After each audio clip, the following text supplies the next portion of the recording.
بسم الله والحمد لله والصلاة والسلام على رسول الله صلى الله عليه وسلم. اللهم اشرح لي صدري ويسر لي أمري واحلل عقدة من لساني يفقهوا قولي. اما بعد، السلام عليكم ورحمة الله وبركاته. شنوندگان گرامی و دوستان ارجمند، این سخنان ما را به دیگران رسانید تا آنها بهره برند و این حکم فهمند، این حلال و حرام فهمند و شما از پاداشی نیک محروم نشوید. موضوع امروز درباره نکاح حلال است. مسلمان وقتی که زنش سه طلاق میکند، یعنی که یک بار طلاق میکند با میگرداند، باید طلاق میکند با میگرداند، با طلاق میکند با میگرداند، سومین بار که طلاق کرد دیگر او به شوهرش دیگر برگردانده نمیشود. برای همین در این حال چیکار میکند؟ چه خیلی که الله عز و جل میگوید سوره بقره 103 آیه: فإن طلقها فلا تحل له من بعد حتى تنكح زوجا غيره. الله چی میگه؟ اگر کی طلاقش کرد، ای طلاقی سومش کرد، پس برای شوهرش دیگر حلال نیست، برای شوهرش دیگر حلال نیست تا آنی که شوهری دیگر نکند.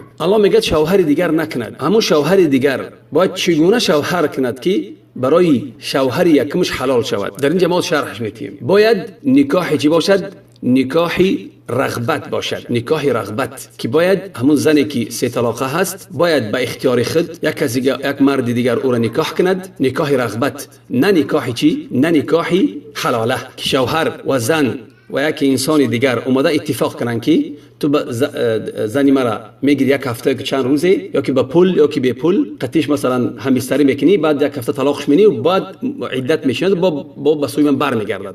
این نکاح باطل است، این نکاح موقتی است و نکاح زنا حساب است. برای همین برادران گرامی این نکاح چی است؟ نکاح زنا، نکاح موقتی است. مثل که ما میگیم شیعه که یا صیغه میکنن و حرام زنا است، همین خیلی دیگر همین نکاح هم نکاح حلاله در همون نکاح چی موقتی داخل میشود. نکاح موقتی نکاح چی است؟ نکاح حرام است، شرعاً حرام است. و این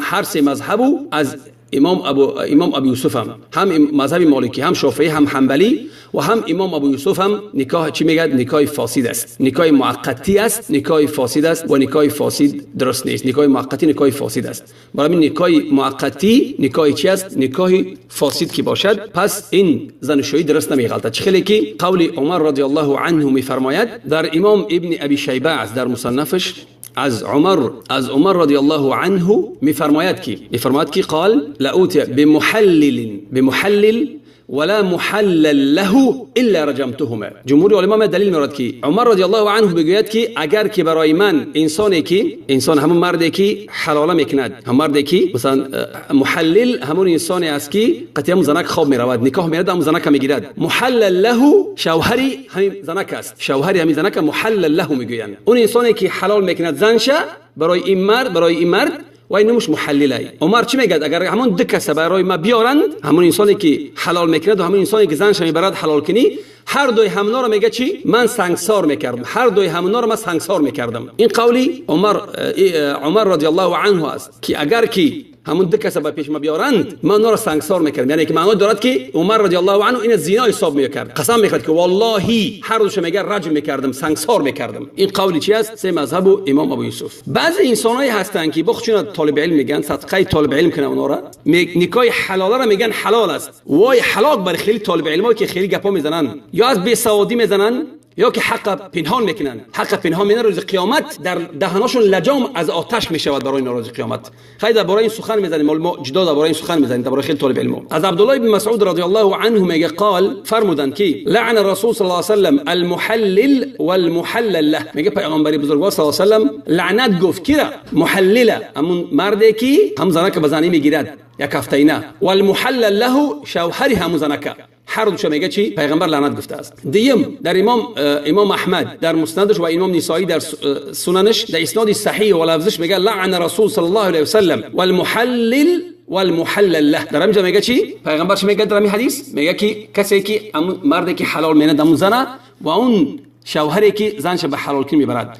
حدیث دیگر از علی ابن ابی طالب رضی الله عنه ای پیامبر بزرگوار صلی الله علیه و سلم میفرماید که انه ای پیامبر بزرگوار صلی الله علیه و سلم لعن المحلل والمحلل له. یعنی هر آینه پیامبر بزرگوار صلی الله علیه و سلم لعنت گفته است. لعنت این یعنی که انسانی که زیر لعنت میگیرد و ای در دوزخ میسوزد، ای وای از رحمت الله رانده شده است. کسی امون محلل و امون شوهری که زنش میبرد پیش امون حلال کن. حدیث در امام احمد است و اهل سنن. باز از ابن عباس رضی الله عنهما فرمودند که سئل رسول صلی الله علیه و سلم عن المحلل، از محلل میگه پیغمبر پرسیدن که امون مردی که زنک به شوهرش حلال میکنه نمش محلل. فقال لا نکاح الا نکاح الرغبه، میگه نکاح درست نمیشود مگر نکاح رغبت. مگر نکاح چی؟ نکاح رغبت. نکاحی که این مرد میاد امو زنک میگیرد زندگی خودش میکند، زندگی عادی کرد تا آنی که طلاقش کرد به اختیار خودش یا به اختیار زنک طلاقش کرد، در اون حالت بتواند بعد عدت نشستن همون زن به شوهر یکمش اگه خواست برگردد.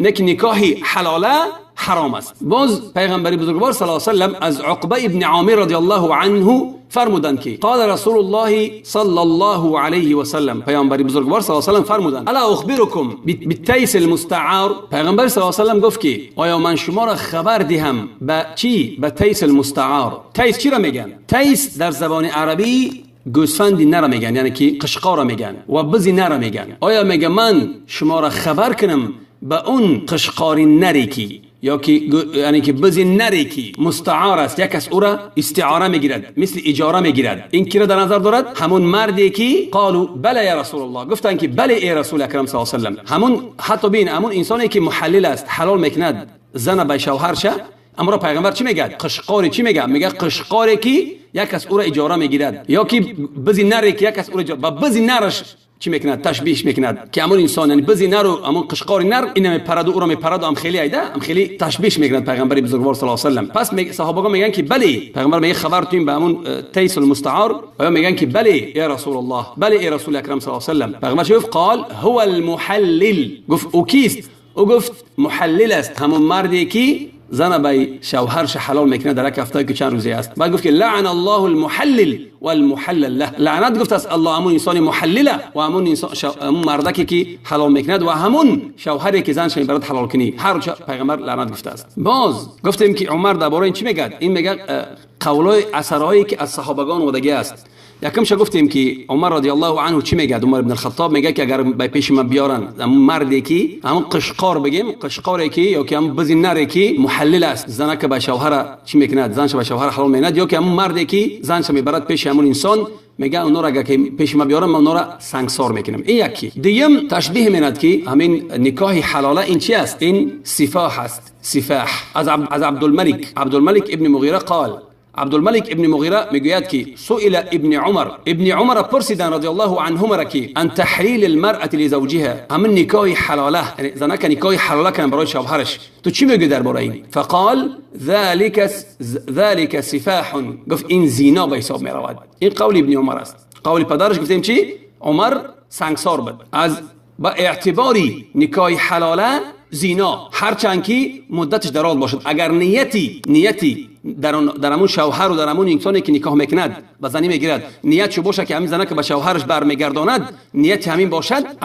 از ابن شریک العامری قال سمعت ابن عمر شویدم که رضی الله عنهما سئل عن رجل طلق ابنة عم له، یک مردی دختری اما کشه طلاق کرد، پس گفت پشیمان شد و خواست که بگردانش، پس خواست که یک مرد او را نکاح حلاله کند، نکاح موقتی کند و بعد طلاقش کند و به همون کی به همون مردک برگردد. فقال ابن عمر چی گفت؟ کلاهما زانین، هر دوی شما گفت چی؟ زیناگرید. هر دوی شما گفت زیناگرید.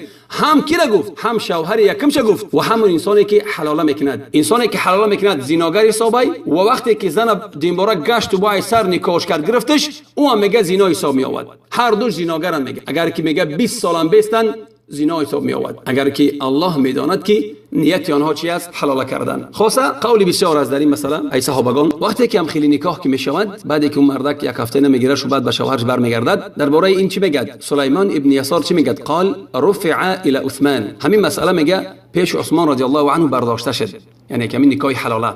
گفت که رجل تزوج امرأة لیحلها لزوجها، مرد یک زنی را به زنی گرفت برای به شوهرش حلالش کنند. ففرق بینهما، پس عثمان رضی الله عنه بین آنها چی کرد؟ جدا کرد بین آنها و قال لا ترجع الیه الا بنکاح رغبه. گفت که نمیگردی به سوی شوهرت تا آنی که نکاح رغبت، نکاح درست نکنی، نه نکاح حلاله، نکاح درست کنی، نکاح رغبت. قطعی زندگی کند که وقتی که طلاق کرد بعد به شوهرت برمیگردی. با در حدیث امام حاکم مردی پیش ابن عمر میاد، پس میپرسش از زنی که شوهرش 3 طلاقش کرده است. بعد طلاق کردن میگه خواست که بگردانش به خودش، یعنی که یک از دیگه بزنیش گیرد و پس از اون به همون شوهر اولش گردد. پس چی گفت ابن عمر؟ لا الا نکاح الرغبه، نگفت مگر که نکاح رغبتش کند. كنا نعد هذا سفاحا على عهد رسول صلی الله علیه و سلم. گفت ما اینا ای نکاح حلاله را در وقت پیغمبر چی میشماریدیم؟ زیناش حساب میکردیم. حدیث در امام حاکم است و صحیح است اسنادش. بعد این طالب علم یک دلیل آورد، همون دلیلش هم معناش نفهمید بیچاره که چی معنا دارد. حدیث از عایشه رضی الله عنها، از مادر من عایشه رضی الله عنها آورد، در بخاری مسلم است که حدیث دراز است که ان رفاعه القرظی تزوج امرأة ثم طلقها طلقه الثالثه. رفاعه القرظی زن گرفت، پس همون زنش میگه 3 بار طلاق کرد، یعنی یک بار طلاق کرد گردون، با طلاق کرد گردون، با طلاق کرد گردون، 3 بار طلاقش کرد. فتزوجت آخر، یک کسی دیگر چی به شوهر کرد. بعد پیش پیغمبر آمد، هم زنک پیش پیغمبر آمد. جاءت الى قرظی نبی صلی الله علیه و سلم، پیش پیغمبر صلی الله علیه و سلم، فقالت، گفت كنت عند رفاعه فطلقني. گفت من همسری رفاعه بودم، مرا طلاق کرد. فابت طلاق، یعنی که طلاق بائن کرد، بینون کبرا، یعنی که طلاق 3 طلاق هم کرد. فتزوجت عبد الرحمن ابن زبیر، گفت عبد الرحمن ابن زبیر شوهر کردم. بعد رمج روایت ها هر خیله هستن، در بعض روایت ها میگه که شوهر کردم عبد الرحمن ابن زبیر و ما معه الا مثل هدبه الثوب، یعنی گفت که یعنی شکایت کرد اون زن اصلا میخواد با شوهر یکمش برمیگرد. بعد گفت که برای عبدالرحمن ابن کی گفت عبدالرحمن ابن زبیر، گفت که یعنی که شکایت کرد که قدیم یعنی با همراهایم، یعنی که چی، یعنی که هدبه مثل یک لباس است، یعنی که سخت نیست. خلاصه خودت فهمیده، یعنی گفت که چی بگیم کو، یعنی که عیب دارش کرد خلاصه، یا که نمیتونه یا بگیم که خیلی نمیتونه بگیم میشه برای که گپای چی نذاریم، یعنی تهمتش کرد. بعد این در روایت کیه؟ در روایت خاصه ام خیلی گپش گذشت. بعد در جواب در روایتای در جواب چی گفت؟ در لفظ بخاری بعد به پیغمبر گفت که کذبت والله یا رسول الله. عبدالرحمن ابن زبیر چی گفت؟ گفت که قسم به الله خورد که ای رسول اکرم صلی الله علیه و سلم این دروغ میگه. بعد گفت که این زن فقط میخواد که همون شوهری اولینش برگردد، برام خنگ گپا رو میزند، گپای سفسطه میزند که نمیتونه فلان اسمدان. بعد این پیغمبر چی گفت؟ اتريديني ان ترجعي الى رفاعه؟ لا، گفت تو میخوایی که باز دین باره با کی بگردی؟ با رفاعه شوهر اولینش بگردی؟ پیغمبر گفت لا حتى تذوقي عسیلته و تذوق عسیلتك. خلاصه گفت که بر نمیگردی با رفاعه، یعنی که عبدالرحمن ابن زبیر قطعش هم بستری نکرده بود، توازیر زنش گرفته بود که هم بستری نکرده بود. بعد گفت که میخوایی که با کی بگردی؟ با پیش رفاعه سر بگردی، یعنی با شوهر اولت. پیغمبر گفت نه، تا آنی که تو را نچشد یا که تو او را نچشی، یعنی که معناش که هم بستری، علاقه جنسی هم بستری نکنید، بر نمیگردید. این یک روایت. خیلی روایتاش بسیارن.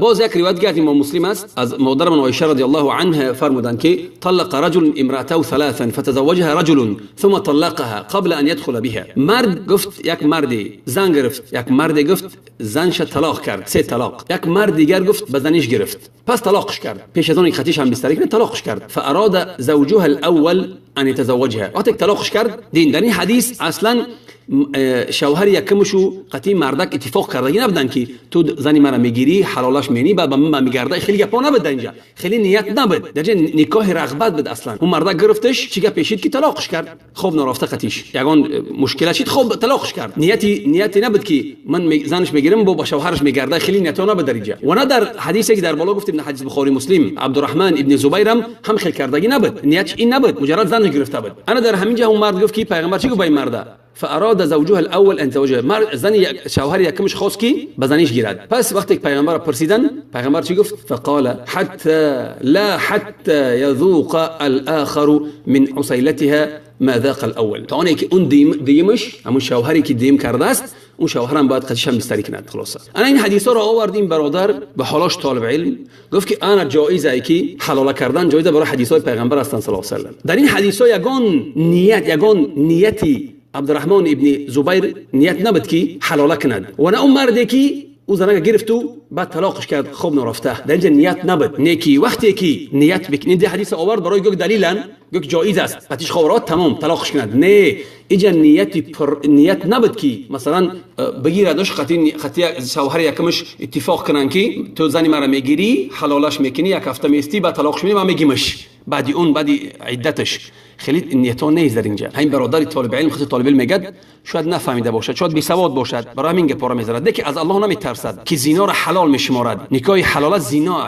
قول عمر هم هست، قول ابن عمر هم هست و قول صحابان هم گست و زیر لعنت الله هم میدراید. در جایی که لعنت شد او حرام است، اون کار شرعا حرام است و در مذهب جمهور هم حرام است و در ابی یوسف هم حرام است. برادرها این کار و خواهران این کار حرام است، در شرعا این کار حرام است. نکاح حلاله حرام است. اگر انسان شوهر زنش سه طلاق کرد و زنش رفت و اختیار خودش کسی را شوهر کرد و بعد اگر اون شوهر دیمش طلاقش کرد، پس میتونه به یگان اتفاق پیشکی، به یگان گفتگو اتفاقی پیشکی اگر که همین حادثه شود، هیچ باکی ندارد که بعد عدت به همون شوهر یکمش برگردد اگر خواهند دین برا برگردن. نیکی اگر اتفاق باشد که مردک زنش سه طلاق میند و بعد اون میرود حلاله میکند، این کار شرعا حرام است و گفتیم دلیل آوردیم که از حدیث های پیغمبر که لعنت گفت از پیغمبر هر دوی همون انسان را، و گفتیم که ابن عمر میگه این زنا است و عمر خودش میگه که اگر من امنها را پیش من بیارم من اونها را سنگسار میکنم. برای این برادران گرامی و خواهران محترم، دین از کسی بگیرید که امانت علمی داشته باشد،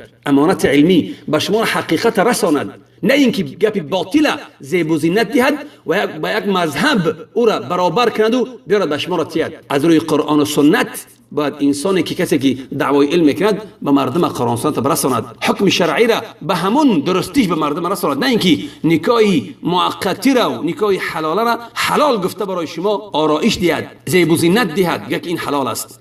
نه که از الله نمیترسد که روز قیامت چی جواب میتید برای این کارش. برای امین برادران گرامی، علم از کسی بگیرید که وای از الله میترسد، از هر یک انسان اهل بدعت نگیرید.